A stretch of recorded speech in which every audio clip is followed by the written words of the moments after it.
the Keystone XL pipeline. Joining me now, Senator John Hoeven, Republican of North Dakota, behind the Senate effort to approve the Keystone pipeline. Senator Hoeven, also a member of the Senate Committee on Energy and Natural Resources. Great to have you with us.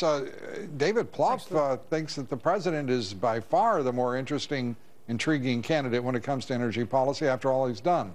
What do you think? Well, that's just not credible. How do you block the Keystone pipeline, which is exactly what the president's doing, and then go try and take credit for the southern leg, which is the only portion he cannot block? How do you say we're going to develop all of the above, and then not only do you not do it, you prevent us from doing all of the above? We're trying to develop not only our traditional sources of energy, but our renewables, and the president, with his regulatory burden, doing things like blocking the Keystone, denying access both onshore and offshore for drilling, he's preventing us from producing more energy, more jobs, and bringing down gas prices. Well, he says it's the Republicans' fault that the pipeline, Keystone pipeline wasn't advanced by the administration. Says it's you guys who did it.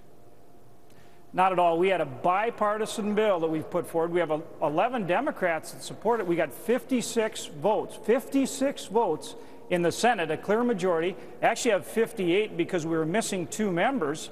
And the president started calling Democrats, or we might have been over 60 votes.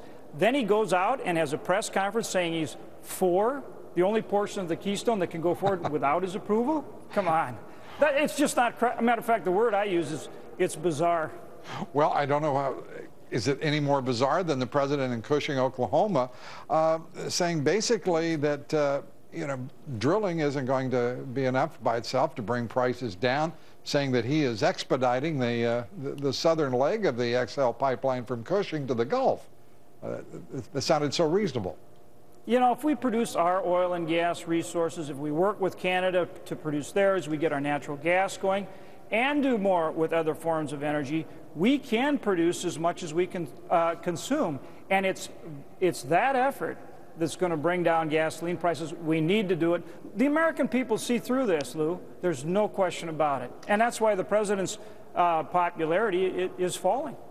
And you've just had a vote in the Senate. I believe the vote was 93 to advance the bill for debate. Give us the import of that maneuver today. Exactly, because we want to talk about energy, we want to talk about gas prices. We not only want to talk about it, we want to put the solutions in place that will help bring down prices at the pump. Now, this bill is a bill about raising taxes on energy companies. That's the wrong thing to do.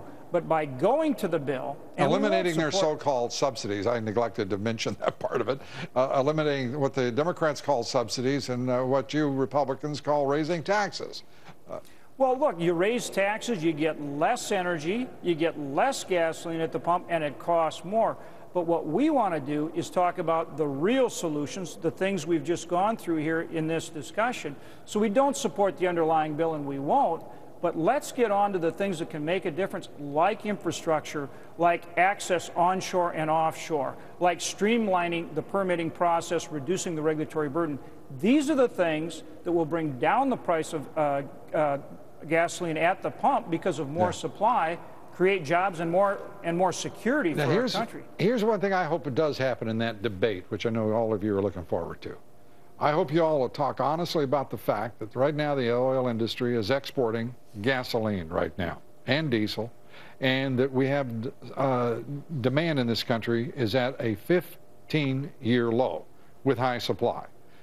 There's got to be real honesty, real direction from both sides about what's going on here.